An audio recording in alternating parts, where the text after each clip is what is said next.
তাপপ্রবাহে পুড়ছে দক্ষিণ ও দক্ষিণ পূর্ব এশিয়ার বেশ কয়েকটি দেশ। এ অঞ্চলের প্রায় সব দেশেই তাপমাত্রার পারদ উঠে গেছে 40 ডিগ্রি সেলসিয়াসের উপরে। খরতাপে ঝলসে যাওয়ার দশা লাখো মানুষের। এই তীব্র দাবদাহে দক্ষিণ পূর্ব এশিয়ার দেশ ফিলিপাইনে ঘটল আশ্চর্য এক ঘটনা। প্রচণ্ড গরমে পানির স্তর নিচে নেমে যাওয়ায় ফিলিপাইনের একটি বড় বাঁধের পানির অনেকটাই শুকিয়ে গেছে।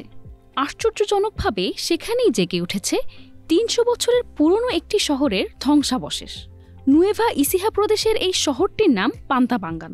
মূলত বাঁধের পানি শুকিয়ে যাওয়ার কারণেই দৃশ্যমান হয়েছে এই শহরের ধ্বংসাবশেষ।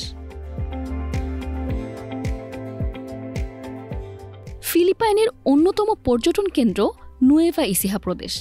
জানা গেছে এই প্রদেশে 1970 সালের দিকে পানি সংরক্ষণের জন্য কৃত্রিম বাঁধ নির্মাণ করার সময় পান্তাবাঙ্গান নামের ওই শহরটি পানিতে তলিয়ে যায়।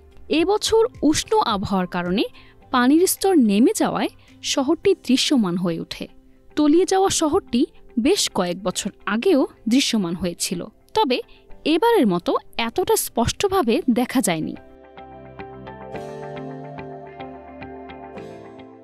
ফিলিপাইনের ন্যাশনাল ইরিগেশন অ্যাডমিনিস্ট্রেশনের তত্ত্বাবধায়ক প্রকৌশলী মেরলন প্যালাডিন সংবাদ মাধ্যমকে জানান, প্রায় কয়েক মাস টানা বৃষ্টি না হওয়ায় মার্চ মাসের শেষের দিকে নুয়েভা ইসিহা প্রদেশের পান্তাবাঙ্গান বাঁধের মাঝখানে একটি গির্জার অংশ, সমাধিসৌধ এবং একটি মিউনিসিপ্যাল হল মার্কার সহ আরও বেশ কিছু কাঠামো পুনরায় আবির্ভূত হয়।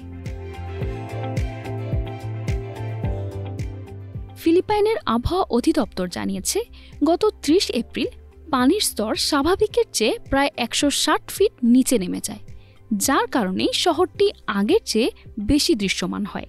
যখন পানির স্তর নিচে নেমে যায় তখন এই ধ্বংসাবশেষটি পর্যটকদের জন্য একটি আকর্ষণীয় স্থান হয়ে ওঠে। এই মুহূর্তে অতি তীব্র তাপপ্রবাহ চলছে ফিলিপাইনে। খরার কবলে পড়েছে দেশটির অর্ধেকেরও বেশি প্রদেশ। 50 ডিগ্রি সেলসিয়াস ছাড়িয়ে গেছে বেশ কিছু অঞ্চলের তাপমাত্রা। বিশ্লেষকরা বলছেন, এল নিনোর প্রভাবেই এমন অস্বাভাবিক তাপমাত্রায় পড়ছে দক্ষিণ এশিয়ার বিভিন্ন অঞ্চল। S A Hafsa, channel S international desk.